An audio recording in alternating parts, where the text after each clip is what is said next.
Once again, my name is Nob. I'm back with another video. Well, this topic today is Esau the progenitor of the so-called white race? Well, this time I'm doing a little bit different. Usually I go read the scriptures by myself. This time I have a reader on my right. So in case you hear a voice reading, that's my reader on my right. So, is Esau the progenitor of the so-called white race? Well, for people who's not familiar with the Bible, when they hear the word Esau, they're like, who's Esau? What is Esau? Well, Esau, when you read the Bible in the beginning, in the book of Genesis, you see there was this guy named Abraham. Then he had a wife named Sarah. Then he had a child named Isaac. And Isaac had a wife named Rebecca. And then Rebecca and Isaac, they had twin boys. One was Jacob, who fathered the nation of Israel, because his name was turned from Jacob to Israel. And the other one was Esau, who fathered the nation of Edom, because his name was also changed as from Esau to Edom. So those two boys, they became the eponymous ancestors of two nations. So to answer that question, is Esau the progenitor, meaning the first father of the so-called white race, so-called Caucasian people, the white man, the so-called Europeans people? The answer to this is emphatically no. So now, let me get started to prove my point. Because there's a lot of people out here now call themselves Israelites, especially them. They be teaching on the streets, and some don't teach on the streets. Some believe in Jesus, and some don't believe in Jesus. But somehow, a lot of them, they share that teaching that Esau is the father of the white race. So, the so-called white race. Well, I'm sure some of you are going to say, so-called white race. What's wrong with just saying white race? Well, so-called because there is no such thing as a white race. When you go into history, when the word race was used, it was never for a group of people that look the same, that have the same physiognomy, and then you call them a race. So that teaching is false. These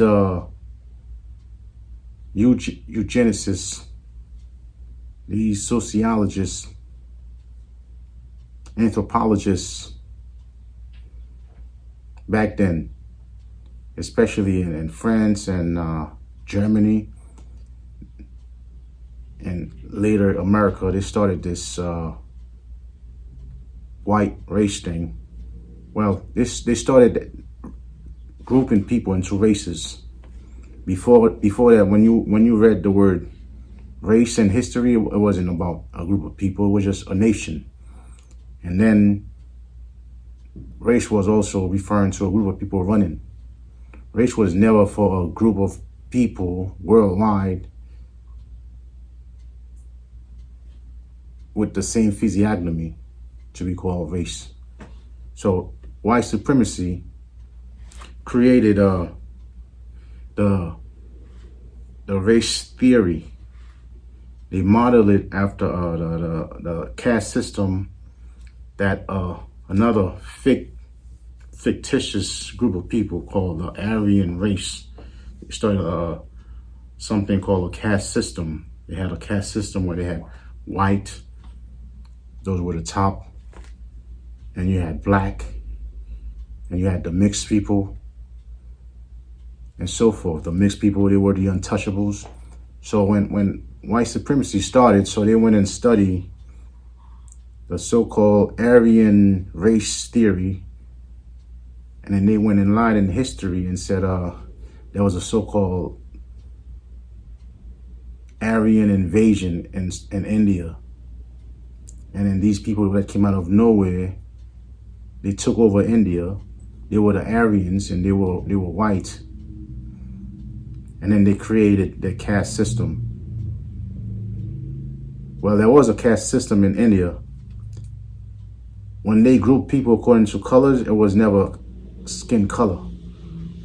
When there was a white part in the caste system, it wasn't referring to their color. When it was the black, it wasn't referring to the color. But in white supremacy, when they created their race theory, it was based on color, just to create that white supremacy, where they say you have a few races. I think about 5 of them. You have the white race, that's the pure, the supreme people, the intelligent people, the good-looking people, the saviors. And then you have the black, those are the ignorant people, the devilish people, the wicked people, the slaves. And then you have the brown race. I guess they call the Hispanic people the brown race. And you have the yellow race, like the Asian people. They came with a bunch of stuff. You had the Mongoloid, Negroid, Australoid, just to create that white supremacy theory, that white supremacy garbage. So that's why I say the so-called white race.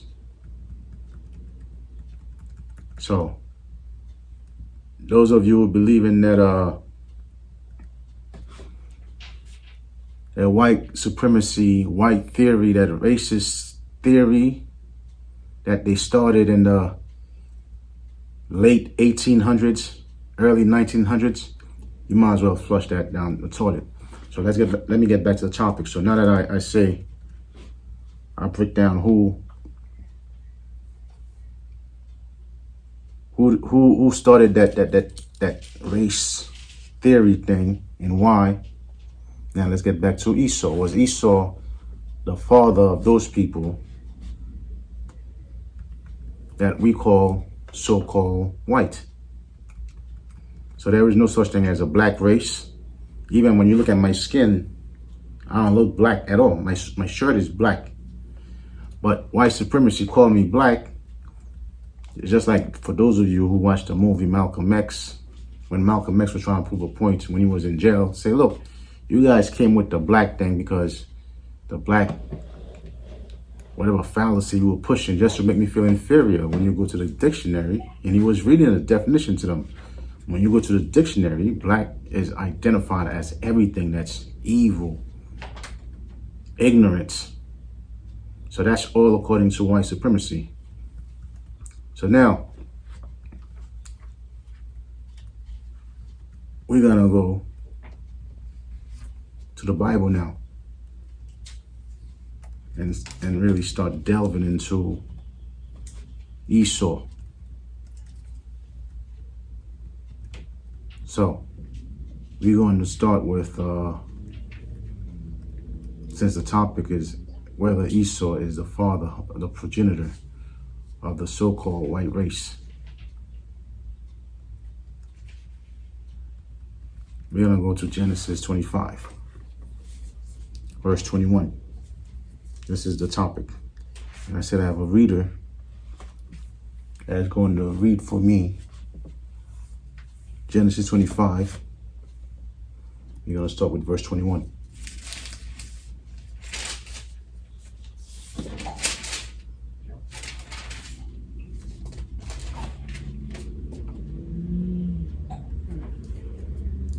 So it says, I think it says Isaac prayed for his wife Rebecca.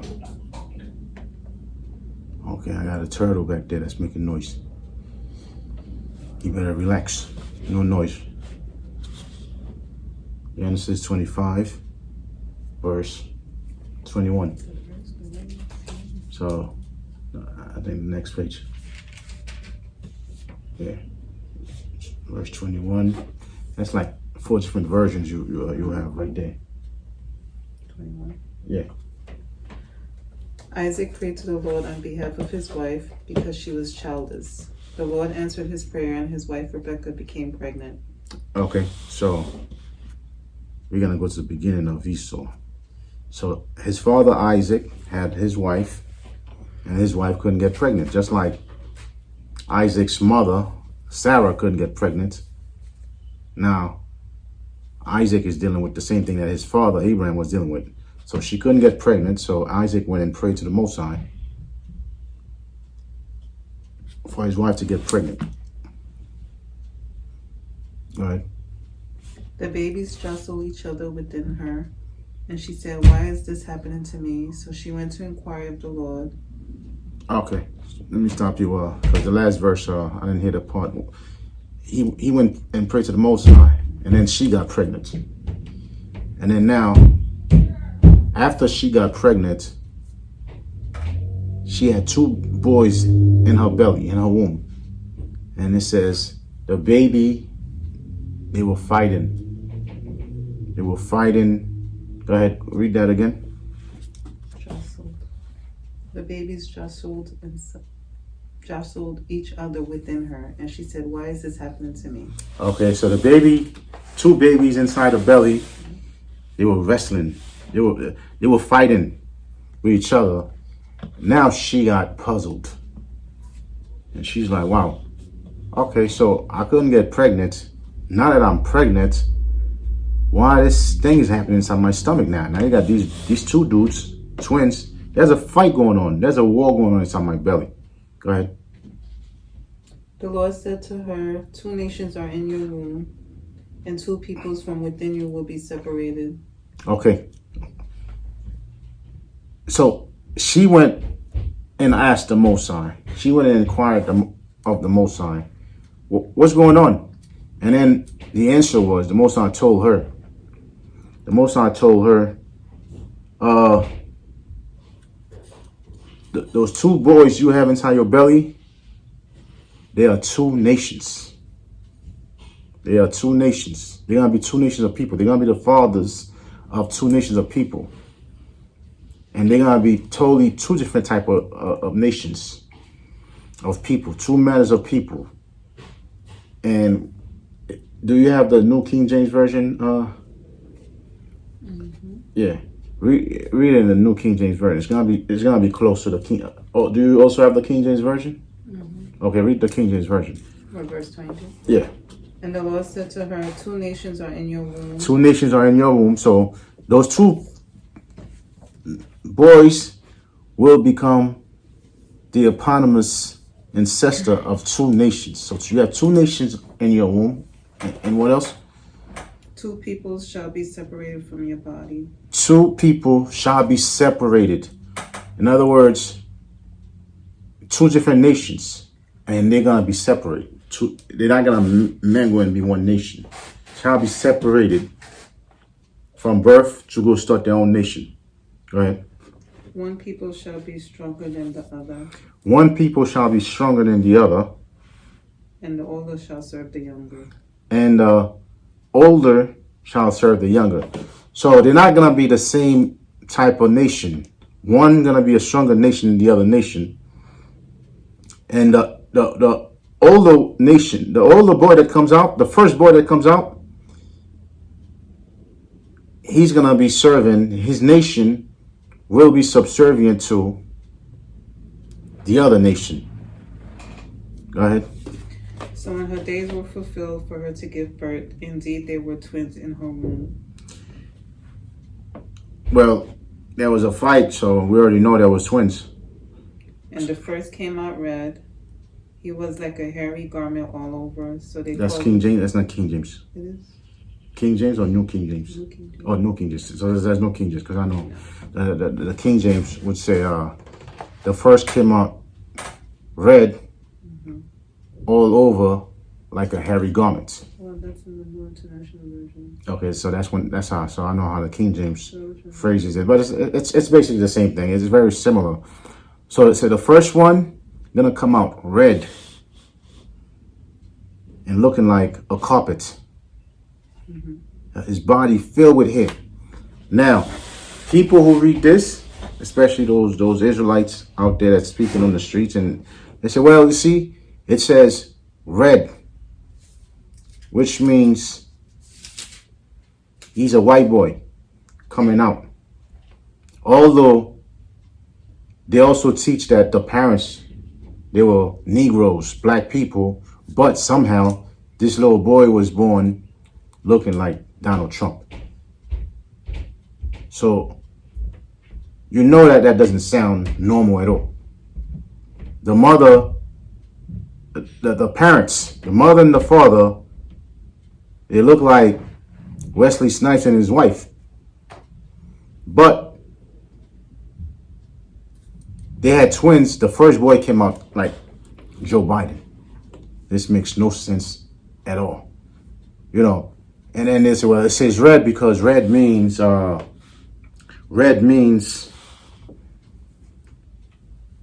white because white people don't have color. That's what they will say. Their blood show forth onto their skin. And then white people are hairy people. And at the same time, when you read in the book of Samuels, you have different parts of the Bible. In the book of Samuels, the book of Song of Solomon. In fact, King Solomon, when you read the book of Song of Solomon, chapter 5, verse 10, it does say, this does use the same word, red, for King Solomon. The same Hebrew word, admoni. Admoni.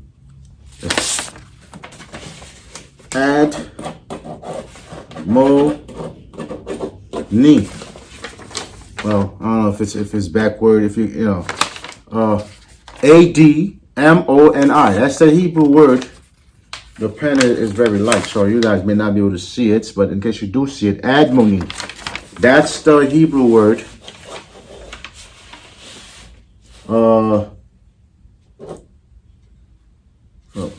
If I had well, you guys won't be able to see it. But for those of you who read the Hebrew, I was about to write it in the Hebrew writing, admoni.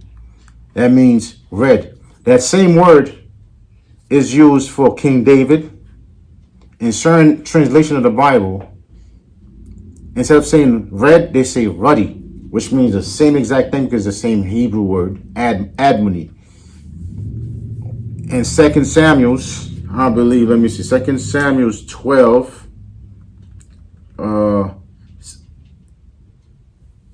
well, 1 Samuel 16, verse 12, and 1 Samuel 17, 42. Both of them is describing King David, where they use the same word for King David, the same ruddy word, the same red word, the same admoni word. Now, those Israelites, they do believe that the nation of Israel was a black nation. They do believe that King David is black or was black, and his son, King Solomon, was black, but somehow, when that same word was used for King David and King Solomon, the ruddy word, the red word, they're going to interpret it as, okay, that's a black guy with some type of mahogany color. You know, maybe not dark skin, you know, but his color looks like reddish brown, or their colors, King Solomon and King David. But when it comes to Esau, the same word is being used. Then they're going to say, well, in this one, although it's the same exact Hebrew word, but it's, you know, but they're not reading the Hebrew, but some of them do read the Hebrew. But they're going to say, well, in this instance, this admoni is is a white man. And then at the same time, the same book, the same Bible they're going to read, they never see where the Bible referred to a so-called white person as red. Because they do know white people, they are albinos. Their color, when the Bible is talking about white color, they talk about something called leprosy. They're gonna read where Moses had a sister, and the sister gonna talk all type of smack against Moses, talking all type of big stuff, all type of proud stuff, and the Most High got mad, and the Most High punished her, and the Most High give her leprosy. And then that woman, which they all believe that that woman was a black woman, Moses' sister, because Moses was black. So they all believe that, but that woman gonna complain to the Most High and say, look, that leprosy you give me, it makes my skin like baby skin, very soft. And then it makes me white and leprous as snow. And that was, she never said, it make my skin red, like they say white people are red. She said specifically, it make my skin white. And in case people didn't understand, she came back and said, when I say white, this is what I mean. Leprous as snow. Snow is not red. If you are in any country, you see red snows coming down, you are living in the wrong country. You must be living in hell. Snow can never be red. So it seems to me that these people, they have their own thing in their mind to create their own ideology, their own theory. Then they're gonna take words and they're gonna twist it, although it doesn't go with other contexts in other books. But they're still gonna say it, and there's nothing you can tell them. So for those of you, any of you watching this video, you need to go back to your Bible and really analyze what I just said. Every time they refer to people with leprosy, they use the word leprous, white as snow, not red as snow. And then when they were talking about Esau, it says Esau was red. And then the same admony word was used for King David. And that's a good thing. I mean, King David was a handsome guy, but his color was like a reddish brown. And certain version will say he was white and ruddy. And then white people are going to say, oh, you see, it says he was white. No. And other version going to say, no, when it says white, meaning his skin was radiant, not white, but radiant, meaning his color was reddish brown, and radiant, meaning shiny, just like you have one time I was talking to this person from Jamaica. They said in Jamaica, you have two types of black. You have a black that we call white, and you have the black that's just bad black. I'm like, what? What is this? And then I'm like, yo, break it down. What do you mean? And she was like, well, the black ones that we call white, meaning although they're dark brown, but their skin is so nice and smooth and oily, so we call that black white. But the ashy ones, those are the bad black. You know, so you do have black people that's very shiny. You know, I mean, if I was in the sun right now, in fact, I can still feel oil in my nose. You know, you do have white people that have shiny, oily skin, and you have some that's like, they look like Ashy Larry. I don't know what's going on. So when it says white or radiant, meaning King David was red or reddish brown and shiny. So, which means the same word was used for Esau. So he was not a white man. So now, let's say I was to give that to them and say, oh, well, let's say Esau was white. But now when you go into Esau's history now, when you go down the line, Esau had 3 wives. 2 of them were Canaanites. Canaanites were Hamites. Hamites are the one they call Africans, like Egyptians. But you had the Canaanites, and then one of his his third wife was an Ishmaelite, and Ishmael came from Abraham. If Abraham was black and Sarah was black, so obviously Ishmael was black. So now you got, let's say if you had a white dude like Joe Biden, then he went and married 3 black women. His kids he still wouldn't be able to give birth to a white nation. So anyway you look at it, biologically speaking, that is totally off. And another thing with the word red, because as you read down about Esau, the next chapter, Esau, he was called Esau because he was hairy, because the word Esau literally means hairy. But as you read down, his name was changed to Edom. And Edom shares the same root as Adam, like the dude Adam. Red. And then that same Admoni word that still share the same root as Edom, Adam, also means lentil. Why lentil? Lentil is a reddish type of beans. Esau's name was changed to red lentils, red pottage in some version of the Bible, red soup. Why was his name changed to red soup? To red? Because one time he was as you read on, for those who know the story, he was that's in Genesis 27th chapter. Well, we can get it later. But for those who know the story, he was working in the field. And then he got hungry, real hungry. He was working, hunting, whatever he was doing. Then he got real hungry. And then he came home to see his brother Jacob cooking some red soup, some red lentil soup. And some version would say some red pottage soup. I don't know what kind of soup. Well, actually soup with lentils that's red and it looks red. And then Esau was so hungry. He's like, look, man, I'm so hungry. If you give me a bowl of that soup, I'll sell you my birthright. And then Jacob said, are you serious? You're going to have to swear. Because a birthright is something big.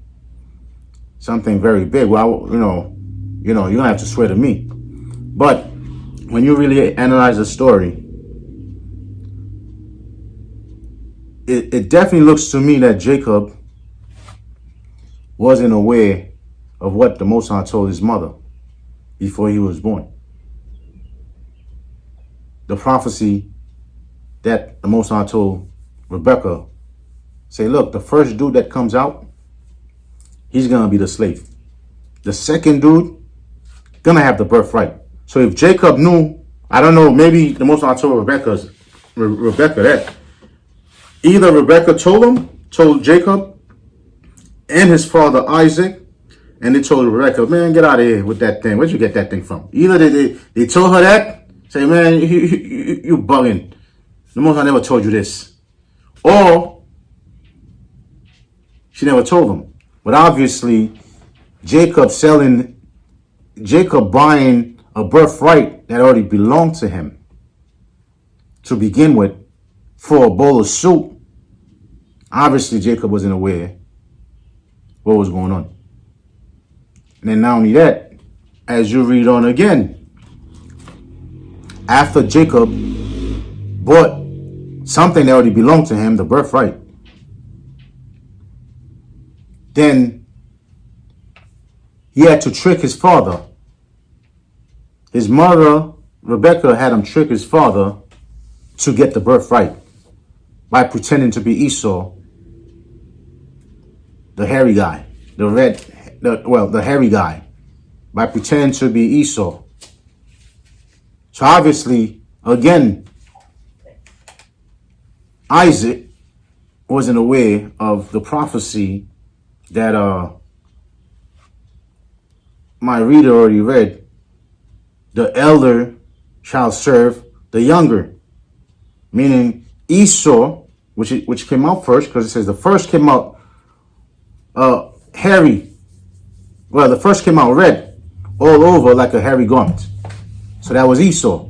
So it looks to me that both Jacob and his father were not aware of the prophecy that the Most High told Rebekah when Rebekah noticed that those two babies were fighting inside her belly, and it says she went and inquired of the Most High. She went and asked the Most High, what is going on? And then the answer was, the elder shall serve the younger. And then when it was time for her to give birth, who was the elder? Esau. So I don't know why Jacob had to trick his father into believing that he was Esau when he didn't have to, according to the words that was said to Rebekah. And then he had to, that was his brother. When his brother came from the field all hungry, he could have said, look, the birthright is mine anyway. Because the Most already told mom this. So you want a bowl of soup? I'm gonna give you a bowl of soup so you can eat it and then go away, go back and work. So where were you?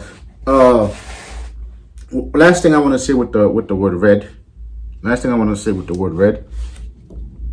Like I said, red, admoni.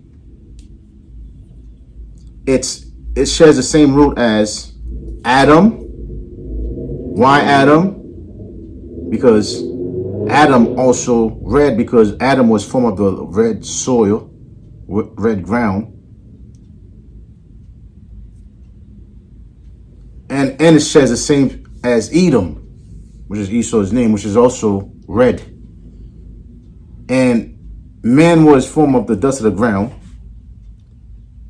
The ground, Adam, which is the same thing that's where the word Adam come from the red soil, red. So they all share the same root, red. So Adam was, the Most High used the word red soil, red thing to talk about Adam, talk about Esau, the Bible use it to talk about King Solomon. All these people were black.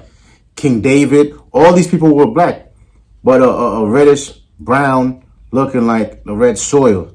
And when it comes to white people, red was never used for them. White was used for them. Leprous as snow, because leprosy is the same thing as albinism, an albino. And everybody in this world, and every race of people, when I say race, I mean like the way they use it back then, nation of people, you have people that were made naturally with melanins, with pigments, and then you have people somehow that became mutated. In every race of people, in every animals, you have the regular monkey that has black hair, and then you have the monkey that got mutated and become a leprous monkey. Has yellow hair. Even the roaches, you have brown roaches. If you see, people who got their houses infested with roaches, I'm sure when they see a bunch of roaches moving around, one of those days, or some days, they have seen at least that was a yellow one walking around. That's the albino roach. So the same way you have it in animals, you have it in people, and you have it in plants. Plants also get mutated. For example, a red rose. When a red rose gets mutated, it becomes white. That's the white rose. That's a mutated rose. A real rose is red. And then something happens to the red rose, gets mutated, then becomes a white rose. So just like you have it in plants, in animals, you have it in people. So every single person you have on earth that are so-called white, there's a dark-skinned version of them. You just got to look. So black people, we have albino version of us. We call them albinos. But a lot of people think albino just means only black. Anybody that's very pale like Donald Trump is an albino. Because the only reason you have that confusion albino, a lot of people don't even know. A lot of people don't even know what the word albino means. A lot of people don't know the word albino, the root word is alba. There's a Latin word that means white. So albino means a white person. So just like you have black people, they have albinos. You have the light-skinned Chinese people, Korean people, Japanese people. If you go to those countries, you'll see dark-skinned version of Chinese. They look the same eyes, nose, everything, but they darker than me. And then in America, you have the light-skinned versions. The light-skinned ones come to America. So the Japanese, you have dark-skinned version of Japanese. The ones we see in America, those are the albino ones. It's the same thing with the Koreans. So the same way you have it in the so-called Mongoloid people, you got the dark-skinned ones, and then and then something happens to dark-skinned ones. They go and have kids, and then the baby comes out looking the same color as Joe Biden. That's a mutation. So now, I'm sure some people are saying, well, okay, you tell me you have black albinos. Everybody knows. Okay, you say, well, there are some black Chinese. And then you have light-skinned Chinese. Those are the albinos. You got some dark-skinned Japanese, dark-skinned somebody else. And then you have a light-skinned version. So what about white people? So who are the albinos too? Well, if you take Joe Biden or Donald Trump or any white person, you take a bucket of chocolate, brown chocolate, you dump it on them, and it dries up, they look brown, then you're going to know what they look like. They came from people from India, Indians. They have the same physiognomy. And I'm talking about the Indians, the dark-skinned ones. Those dark-skinned ones, when they got mutated, then they became the so-called white race. White, which is not a race, which is they are the bleached version of the dark-skinned Indian in India. So with this, I'm gonna stop here.